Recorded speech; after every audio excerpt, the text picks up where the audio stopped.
moda é um mundo é um mundo mau, é um mundo subterrâneo. A gente acha assim que é o glamour das passarelas, mas isso é o que acontece pouco, assim, com poucas pessoas. Elas chegam lá, mas mesmo assim o por trás disso, os bastidores, é muito sofrido. Mas mesmo assim eu tô aqui. Eu gosto de estar aqui fazendo vestidos, é isso. O que eu acho que às vezes acontece é que o mercado acaba sendo um pouco diferente, né, da dinâmica da faculdade, né? E aí às vezes os alunos eles podem meio que estranhar isso, né? Aqui na faculdade eu acho que os professores em geral, todos nós, a gente preza muito por desenvolver nos alunos um senso criativo mesmo, de inovação. E às vezes chega no mercado isso fica um pouco travado. A dificuldade seja mais nessa, né? Eles saem daqui com a cabeça fervilhando de boas ideias e chega no mercado eles têm que trabalhar dentro, sabe, de um determinado estilo ou de uma determinada demanda que às vezes não é exatamente aquilo que eles esperavam. Aqui na faculdade, por exemplo, eu sinto que saem pouquíssimos modelistas, saem mais estilistas, né? E tem uma falta no mercado para modelistas, bons modelistas, né? E quem gosta, e eu não falo nem só, não precisa ser bom de cálculo nem nada, sabe? Você pode ser um excelente modelista trabalhando com mulagem, que você não precisa fazer cálculo de absolutamente nada, né? E eu acho que tem uma falta no mercado. E eu sinto assim que tem uma demanda gigantesca. Eu tenho, infelizmente, que recusar muito trabalho, porque eu não dou conta de dar as minhas aulas e do trabalho que eu já tenho com os meus clientes para pegar mais clientes. Às vezes eu fico sobrecarregada porque falta modelista. Mas eu já trabalhei em outros ateliês de renome, assim, que vendem roupas muito caras e lá você é realmente um escravo. Aí os bastidores, o pessoal não vê que é todo mundo escravo assim mesmo. E lá fora é vendido vestido a partir de R$6.000, mais ali na Oscar Freire, nos Jardins. Mas lá dentro não tem espaço, não tem uma mesa confortável para as pessoas comerem, uma cozinha destinada a elas, já para elas não saírem daquele ambiente do trabalho.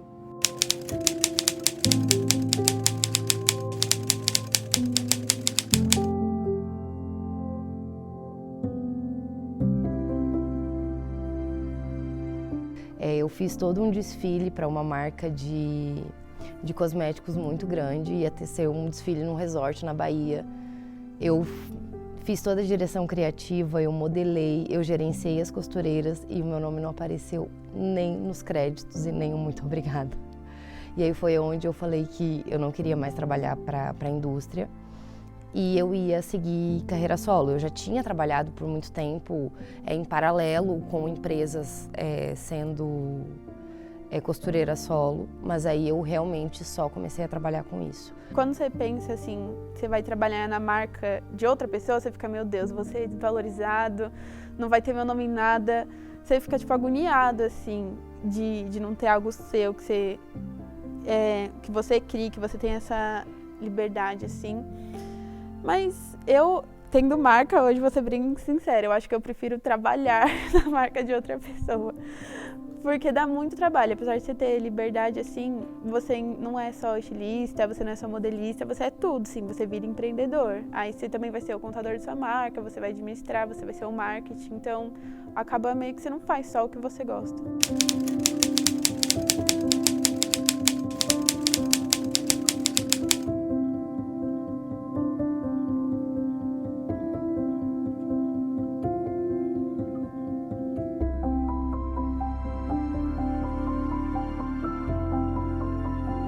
Então, por exemplo, se na loja tá caro para eles acham que eu vou fazer um pouco mais barato. E aí eu acho isso muito engraçado, porque muito pelo contrário, se eu vou fazer uma coisa muito personalizada, né, pra pessoa, do tamanho que ela quer, do jeito que ela quer, deveria ter um valor diferente do que é na loja que ela já pega pronto. Então tem muita gente que chega fazendo isso. Agora, com o tempo, eu vejo que a pessoa passa a valorizar. Se ela não pede só uma vez, ela passa a valorizar isso. Mas tem bastante gente que fica pechinchando, principalmente se às vezes eu trabalho com marca que me manda, por exemplo, costura 10 peças de um modelo tal, e aí ela me manda tudo cortado pra costurar, eles acham que eles têm que pagar um valor muito baixo, assim, porque é uma produção, sabe? Marca grande, assim, tem muito disso. É aquilo que falam, cobram a etiqueta, né? E realmente, cobram a etiqueta. Muita gente compra muito pela marca. Às vezes a gente vende a mesma peça que uma marca faz, e aí na marca é um valor absurdo e a gente não pode cobrar porque a pessoa acha que só porque a gente que tá fazendo, que não tem um nome, não tem o mesmo valor. Aí a pessoa que me atendeu, eu falei, onde fica a cozinha? Que eu queria deixar a minha marmita. É aqui, você pode se ajeitar por aqui. Aí tem uma mesa pequena, muito pequena, que cabem 2 pessoas, lá dentro tem 10, 12. Vocês vão se revezando. E faz o teu horário de almoço. Mas não tem como fazer horário de almoço, porque aí é na produção e é assim. A cliente da tal hora vai chegar, das 2 vai chegar, das 3 vai chegar. Gente, alguém ajuda aqui. Ninguém vai se sentar confortável ali e ficar fazendo, né, o seu horário de almoço, que nem dá pra fazer.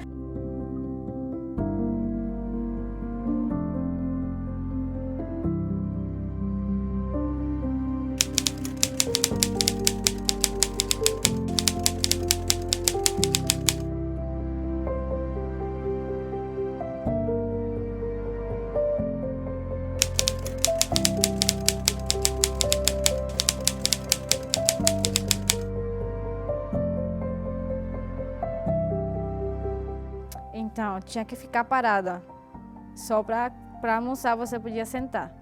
Era muito ruim, porque não podia mexer no seu celular. Podia beber água só um pouco. Se você ia buscar cada 5 minutos água, ele podia te mandar embora, né? E a gente não quer isso, para isso a gente veio trabalhar, nem para que a gente vai querer beber água, né?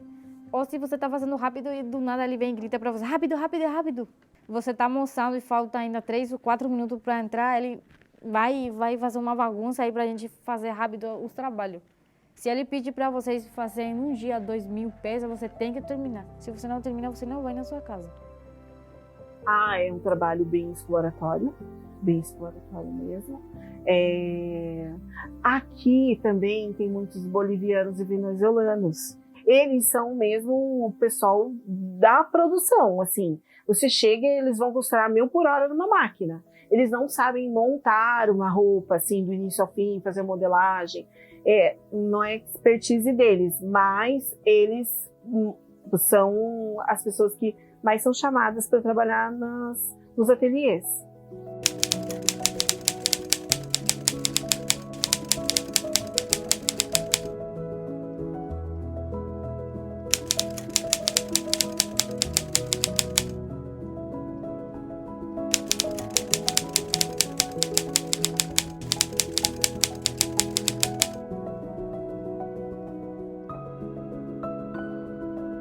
Não aguentei.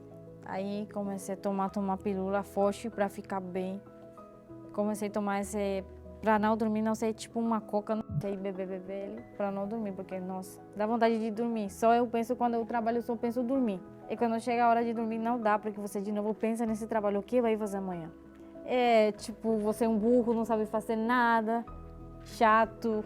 Sim, eu chorei na primeira vez, eu chorei muito, quase entrei na depressão por isso. Chorei demais. Ninguém aguentava, você aguenta até um mês. Tinha pessoa que aguentava até 15 dias, uma semana, um mês. Eles pediram, mas eu não aguentei pela pressão, muita coisa que tem que fazer. Tem que fazer 500 peças em 1.000 dias. 3.000 peças de roupa tinha que fazer em um dia. 3 pessoas, e era muito, tem que fazer rápido, correndo, na verdade. Não, sindicato quase não tem mais porque todo mundo é freelance. Que não é uma categoria também unida. Se você for num lugar maior, onde tem várias costureiras mesmo, é assim, elas estão uma querendo pegar a outra com a tesoura, porque elas têm medo de perder o trabalho, a freelance chega e eu sou a costureira CLT aqui, nossa, né, vou perder meu trabalho, então elas são muito desunidas. Você só tem promessas, você não tem a verdadeira história de que vai chegar lá, eles vão te efetivar, eles falam, vem, que daí se você for boa a gente vai te efetivar. E depois eu descobri que isso acontece em todos.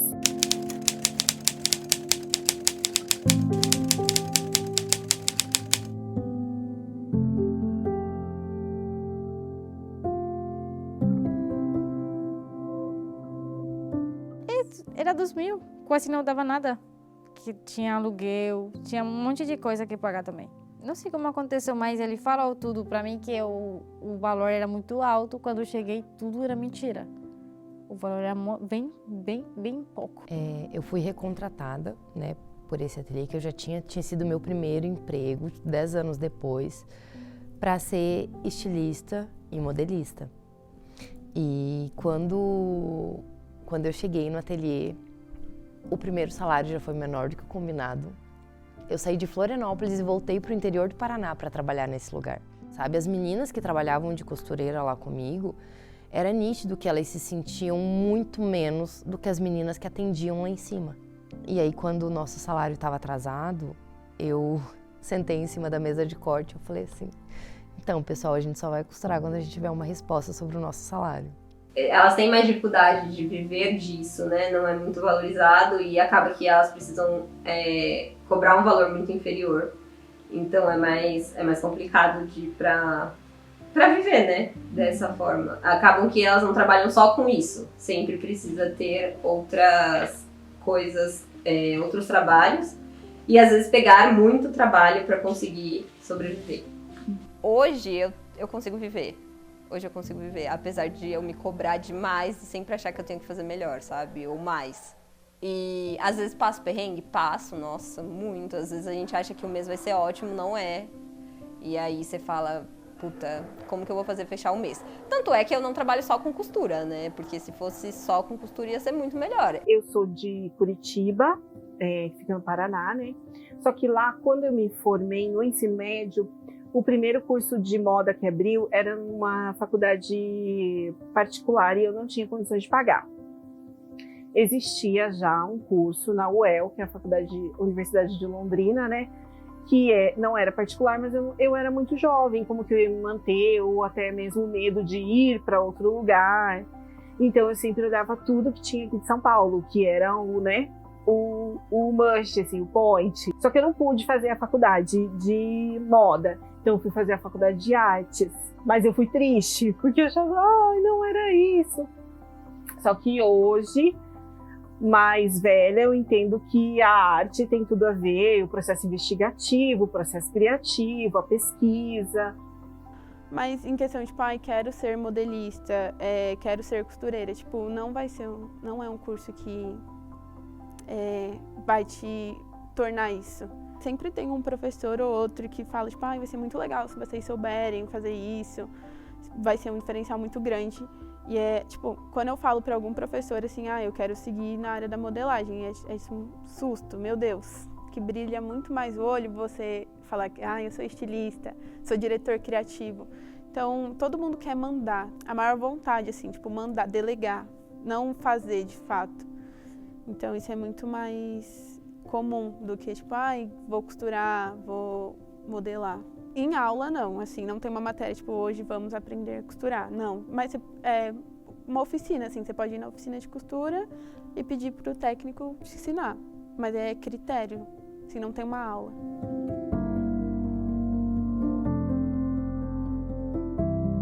E aí, assim, a dona do ateliê fez curso na Itália. Ela, antes ela fez direito, depois a mãe dela fez a loja com ela. É essa história que ela nunca vai saber o que é ser uma costureira e sentar ali por 200, 250 reais e saber que você precisa daquele dinheiro no final do dia, que não é um troco que ela usa, sabe? Para ir fazer a unha ou a sobrancelha ali na rua que ela trabalha. As clientes não querem que você coloque a mão nelas.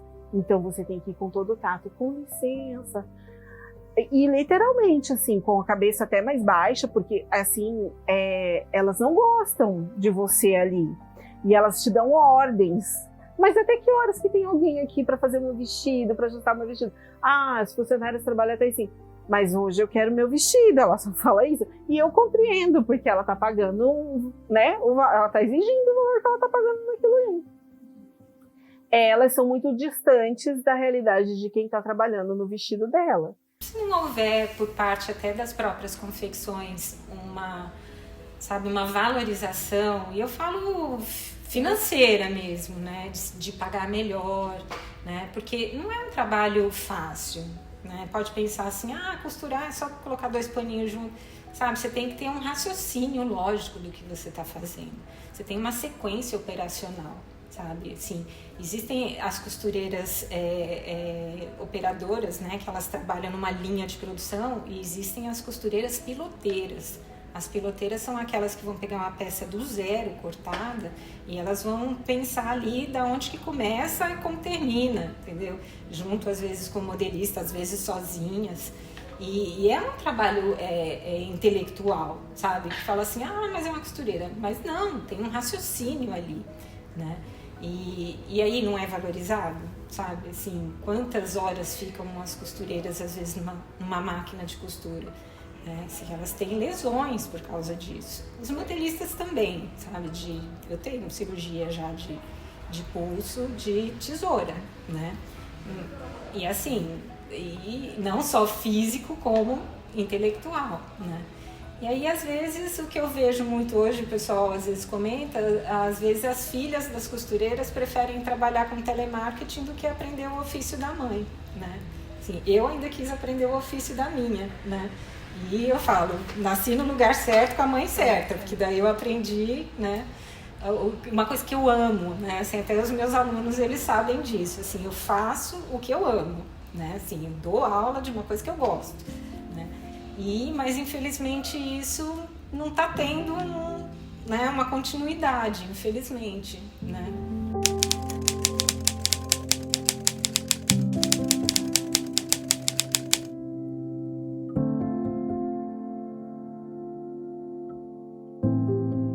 Ter dinheiro faz uma separação entre as pessoas. Eu entendo, super compreendo isso.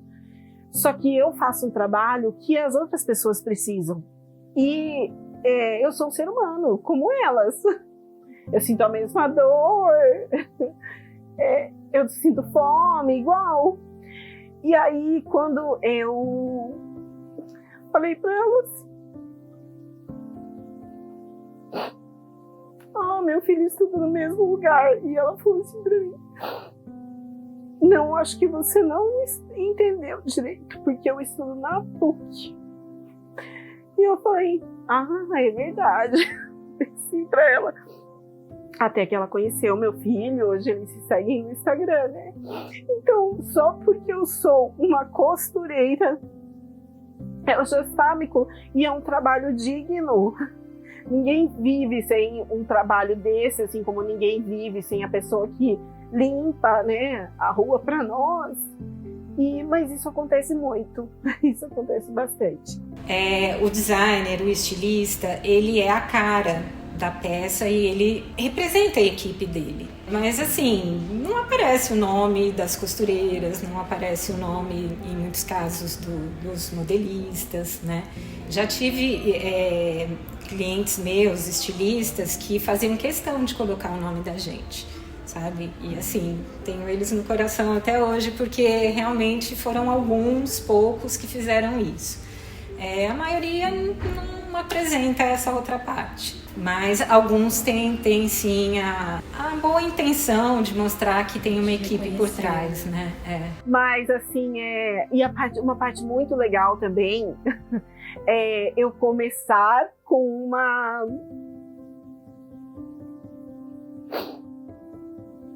máquina doméstica de plástico e escrevendo, onde eu moro, tem muitos prédios, eu escrevi com tinta guache no muro costureira, e as pessoas vieram fazer costura comigo, e cada vez mais, sabe? Aí depois eu montei um lugar na minha casa, mas isso foi muito, muito gratificante. Por exemplo, nunca desista, sabe? Sempre há um lugar, assim, e era uma coisa que eu queria muito trabalhar, sabe? Eu tenho algumas amigas que trabalham com o projeto Cidades Invisíveis, e eles têm bastante projeto dentro das penitenciárias. E um dia ela foi fazer uma pintura na parede lá dentro da penitenciária. Ela falou assim, amiga, sabia que tem um ateliê de costura lá dentro? A partir desse momento eu fiquei assim, gente, eu quero muito dar aula na penitenciária. Eu quero muito conhecer essas mulheres, poder fazer parte desse projeto. E assim, meses depois, a minha professora da época da faculdade me mandou uma mensagem perguntando se eu gostaria de participar desse projeto. E eu falei assim, claro, estou esperando por esse momento. A maior parte delas saem com tornozeleira, porque elas saem antes da pena ser cumprida. Então elas não podem estar se deslocando para trabalho. Muitos trabalhos não aceitariam uma mulher com tornozeleira. Então a intenção é dar autonomia para elas em casa mesmo, para que elas se tornem uma costureira de bairro, mas dentro desse sistema a gente fomenta, a gente dá serviço para elas, paga por unidade, paga por produção, enfim, mas de uma maneira que elas tenham algo para receber, até que isso não esteja constituído, sabe? Que não esteja construído de fato. E hoje em dia, já aos meus 33 anos, eu noto que se eu não tivesse tido essa rebeldia e esse ímpeto, eu não teria chego até aqui, não teria transformado a minha história, sabe? Eu estaria no mesmo lugar, costurando talvez na mesma máquina que minha mãe costurou, no interior, vendendo a minha força de trabalho e não tendo impacto nem sobre a minha vida, quem dirá sobre a vida de outras pessoas. E o que a moda e a minha rebeldia fizeram comigo, eu sou muito grata. Eu sou muito grata mesmo por nunca ter desistido da moda e de ter encontrado ao longo do caminho da moda algo que realmente vale a pena dentro da moda. A moda como ferramenta de transformação social é incrível e é possível. A minha mãe faleceu faz uns 5 anos, mais ou menos, e tal, né? Mas eu lembro do dia que eu era uma criança e eu brincava com bonequinha, né? As bonequinhas que a de vocês foram as Barbies, né? A minha era a Suzy, que era bem mais antiga, né? A Suzy era que nem a Barbie, assim, né? E eu lembro que eu tava lá tentando fazer a calça para a Suzy, né? Eu lembro do dia que a minha mãe me ensinou como que se fazia o gancho de uma calça para eu fazer para a bonequinha e eu achei aquilo tão mágico. Eu falei assim, como assim? É só uma curvinha que você faz aqui para dentro e aí ela vira uma calça? E a minha mãe, é só isso aqui, né? E aquilo, eu falei assim, gente, aí eu comecei a achar modelagem mágico, sabe, assim, como que você vai coordenando planos e aquilo vai se transformando numa coisa tridimensional? Não é óbvio, como criança eu não tinha ainda essa consciência, né? Mas já de certa forma eu já fui entendendo como que funcionava, né? E a minha mãe ia lá me ensinando como fazer a roupinha das bonecas, né? E eu comecei a fazer brincando com roupinha de boneca, né? Que esses dias eu fiz um ajuste pra uma menina, pra uma moça que vai casar, e ela queria uma coisa simples, assim, e aí ela comprou um vestido num brechó e o vestido tava muito transparente, mesmo tendo forro. E aí eu coloquei eu fiz um negócio pra ela diferente até, nem coloquei no vestido, era um negócio pra ela usar por baixo. E aí quando ela veio experimentar, ela adorou e ela pediu pra eu arrumar outras coisas no vestido, né? E aí eu fiz, até eu que falei pra ela, eu falei assim, olha, eu tiraria isso, mas vê o que você acha. E aí ela falou pra eu fazer. E dias depois ela fez assim, nossa, muito obrigada, você me ajudou muito, assim, você me tratou com muito carinho e me ajudou muito. E aí eu fiquei muito feliz, porque eu nem esperava, assim, foi algo muito simples, sabe? Mas eu nem esperava que ia fazer a diferença na vida dela lá, enfim, foi legal. Ela receber isso é legal. Eu diria pra Tamara que teu nome não vai estar no outdoor, mas ele vai estar assim, ó, com muitas pessoas, em forma de transformação, sabe? Que o nome no outdoor é pequeno perto do impacto que você vai ter na vida das pessoas se você não desistir do que você tá fazendo.